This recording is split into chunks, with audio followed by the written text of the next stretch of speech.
One of the most controversial aspects of Breath of the Wild is the open world. Oh, already been covered a bunch? Okay. Is the dungeons. Oh, that too? The story. Oh. The music. Oh, come on. Alright, let's give this one more shot. One of the most controversial aspects of Breath of the Wild is the items.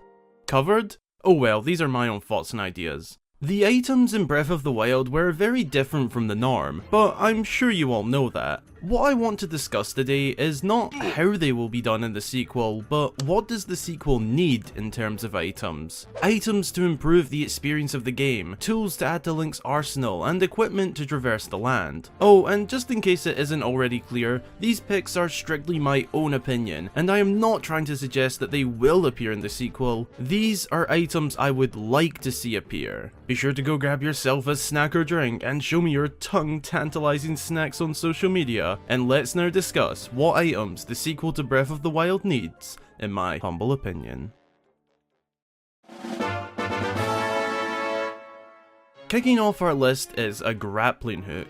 This is something we have seen before in the series in both the Wind Waker and Phantom Hourglass, often overshadowed by the more iconic hook shot and claw shot, but one that could prove very useful. Funny enough, the hookshot was actually planned to be in Breath of the Wild, but according to the developers, it wasn't quite working out, as it sort of broke the game due to how much of a focus there is on climbing and exploring. However, a grappling hook could be more practical. The sequel is likely going to have both underground exploration and new areas to explore, as playing within the same Hyrule wouldn't feel new at all. We get a small look at the underworld in the trailer, and it looks to be full of ravines, drops, and dangerous terrain. I think this could open up the opportunity to bring in a grappling hook to traverse through these deep, dark caves. The idea reminds me a lot of Dragon Roost Island in the Wind Waker and how a grappling hook was utilised in that dungeon, but it wouldn't be limited to just caverns. In the potential new areas of the game, such as beyond Hyrule, the land could also be very dangerous, untouched, and unpredictable, creating the need for a grappling hook to hook onto stuff such as trees, cliffs, and whatever comes Link's way. It would also pair really well with the paraglider. Link could be sailing through the sky beside a cliff and notice a small ledge. Maybe he flew past it, but thankfully he has his trusty grappling hook to swing up and climb onto the ledge. I think this would be a very useful and practical item if reintroduced in the sequel. A simple but joyful item, the fishing rod. The fishing rod is something that has appeared a few times across the series, with its best appearance in my opinion being in Twilight Princess, where it was given the opportunity to be a proper rod and reel fishing rod, which to an actual angler in real life, such as myself, means a lot. This would obviously be a secondary item, something that is not mandatory or necessary at all for the game, but one that would add a little something. I don't think I need to explain how a fishing rod would work, but I'd like to see a bit of depth to the mechanics. It would obviously have casting the line into the water, either using bait and waiting for a fish to bite, or using lures where you cast in and reel back in to attempt to catch a fish. There should also be a ton of options in terms of lures, baits, rod types, and so on. This would take us from bombing and shocking the rivers across Hyrule to civilly fishing them out. It's pushing it, but I'd also love to see another fishing hole pop up, and have someone running it who is either a descendant of Henna and the fishing hole guy from Ocarina of Time, or at least references them as they did in Twilight Princess and Ocarina of Time, continuing a fun little reference trend.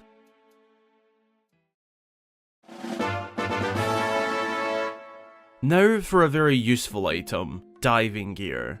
I'm sure if you're one of the longtime Zelda fans and played Breath of the Wild, you can agree that the game really missed out on a huge opportunity with underwater exploration. Something that has been done extremely well in the past, most notably in Ocarina of Time, Majora's Mask, and Twilight Princess, with huge emphasis on how Twilight Princess did it. Looking at Breath of the Wild's world, not only is it the largest Zelda game, but also the one with the most water. rivers, lakes, ponds, and of course the sea. The game has tons of water, and we do know that the developers added life to them, as we can see life below the waves, with fish, vegetation, coral reefs, and other stuff like snails. If at some point in the sequel, Link was to acquire an item or even a piece of gear similar to a scuba setup, perhaps it could even be powered by Sheikah tech, as we know the Sheikah were developing a ton of stuff during their advancements seen in Breath of the Wild, or we could just see the return of the Zora tunic. However it's done, I think it would offer a ton of explorability and content to the game. Just imagine diving around the shores of Lurelin and coming across a sunken ship or mini dungeon, and getting to explore them, or something more relaxed like treasure hunting down a river, whatever floats your boat. Regardless of how it is done, I'd like to see some underwater exploration in the sequel. Along with all of that, it could also open space for a dungeon found deep below the waves or even beneath Lake Hylia. A callback to Ocarina of Time's controversial water temple, anyone? Now for a more debatable one, spirit/energy hand abilities.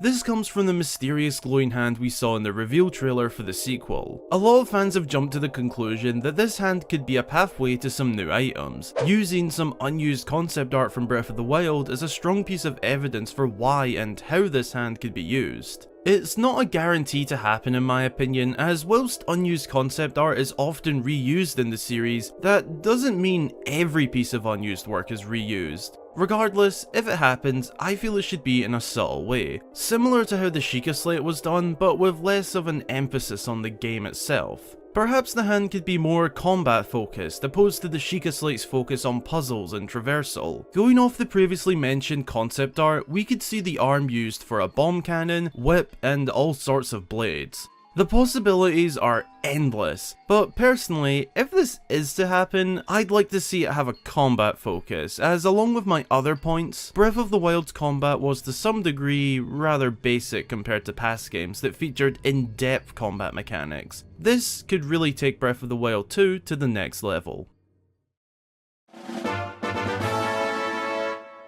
Oh hey, the one on the thumbnail. Rain gloves. This is something that I'm sure a lot of Breath of the Wild players can understand. The first game had rain. A lot of it. Well, more just inconvenient rain at times.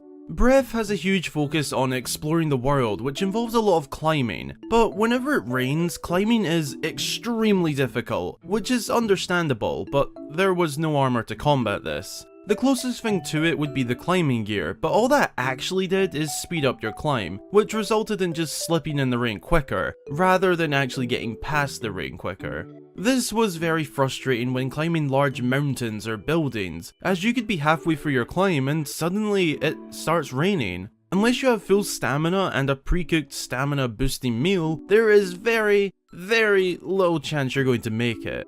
I understand though, that is realistic, but what's also realistic is gear to combat the elements. This is why I think the sequel could greatly benefit from some rain climbing gloves, or even a full gear set. A glove and boots combo could work really well. Just imagine a Breath of the Wild world, but with gloves and boots to combat the gosh darn rain. Arguably, this could be one of the biggest and most important items depending on how big an emphasis the sequel has on adventuring and traversal. If it's anything like the first game, the rain gloves and boots would be an absolute priority item for Link, and one that every player should really get. Trust me. Now for a different kind of item. Crafting tools, and no, I don't mean like Minecraft crafting. I mean this in terms of crafting and repairing the Kingdom of Hyrule. We know it is currently destroyed due to the attack of Calamity Ganon 100 years ago, and the land will need some work done to restore it to at least some of its former glory. I believe Link himself could play a huge role in this. Obviously not as the main quest of the game, but perhaps a side quest or multiple side quests, where Link goes from location to location to help rebuild settlements. It would be similar to how the Terrytown side quest was done, but with a lot more depth. The usage of having your own tools would offer customization options. The style, colours, features, and so much more all in your own control. This would also make every player's experience all the more unique, as you can rebuild settlements and design them in your own unique way, creating Hyrule as your own. This item could be acquired from simply a craftsman such as Bolson or Hudson, giving Link tools to build and craft. I don't think the tools even need to be specific or anything, even just a little tool belt or bag or something to allow Link to craft and build would work. Using these tools along with gathering materials could create a really awesome and new system to the series. It's definitely a bit of a bold shout and different to the other type of items, but if done right, one that would work extremely well and just make the game all the more awesome. Thanks a ton for checking out the video. I really hope you enjoyed it, and if you did, be sure to drop a like and subscribe for more Zelda content. What items do you think the Breath of the Wild sequel needs to introduce? Agree with any of mine or have your own thoughts? Leave a comment below and let's get a discussion going. Huge thank you to all of my amazing Patreon supporters for your incredibly generous support to the channel. We have a couple of new patrons, so big welcome and thanks to Josh Archbold and Blossom Possum Cosplay. If you'd like to support the channel and get your name featured at the end of all of my videos, a shout out upon joining and more, then check out my page through the link in the description. Then check out my page through the card in the top right or link in the description. Again, thanks for watching, and until the next time, I've been Hyrule Gamer.